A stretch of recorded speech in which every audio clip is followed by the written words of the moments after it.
हमारे हिंदू धर्म में तीन देवता हैं, ब्रह्मा, विष्णु और महेश। महेश यानी कि शिव जी।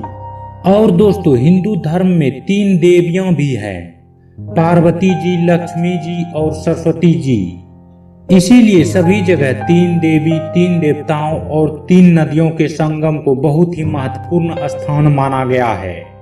दोस्तों, एक ऐसा ही स्थान है प्रयागराज, जहां गंगा, यमुना और सरस्वती तीन नदियों का मिलन होता है। दोस्तों, यह दुर्लभ संगम दुनिया में प्रसिद्ध है।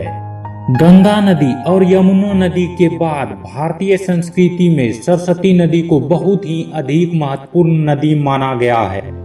लेकिन दोस्तों, सबसे बड़ा सवाल यह है कि प्रयागराज में गंगा नदी और यमुना नदी को मिलते हुए स्पष्ट रूप से देखी जा सकती है, लेकिन सरस्वती नदी हमें कहीं नहीं दिखाई देती है।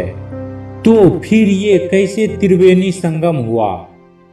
तो आइए दोस्तों, आज के इस वीडियो में हम लोग इसी सवाल को पूरे डिटेल से जानते हैं। तो दोस्तों, पूरी जानकारी के लिए वीडियो को पूरा देखिएगा और चैनल को सब्सक्राइब और वीडियो को लाइक जरूर कीजिएगा। तो चलिए शुरू करते हैं।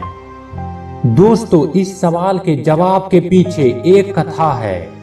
यह कथा श्रीमद् भागवत पुराण में बड़े ही विस्तार से मिलती है। इस कथा में कहा जाता है कि सरस्वती नदी पूर्व काल से ही स्वर्ण भूमि में बहा करती थी।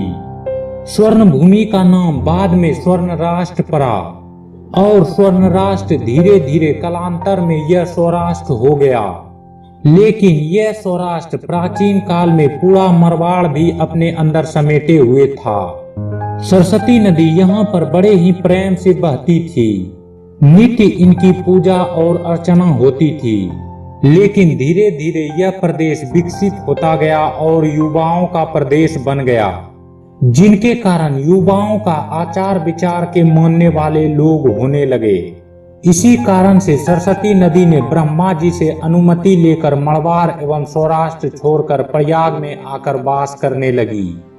तभी से सरस्वती नदी के वहां से चले आने के बाद पूरी भूमि ही मेरु भूमि में परिवर्तन हो गई, जिसे आज वर्तमान में हम लोग राजस्थान के नाम से जानते हैं। दोस्तों, ऋग्वेद में सरस्वती नदी को अन्नवती नदी और उदकवती नदी के रूप में वर्णन किया गया है।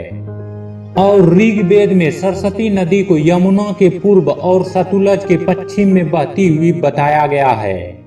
महाभारत में भी सरस्वती नदी का वर्णन मिलता है। कहा जाता है कि इसी नदी के किनारे ब्रह्मपुत्र था और कुरुक्षेत्र था, लेकिन आज वहां सिर्फ जलाशय है।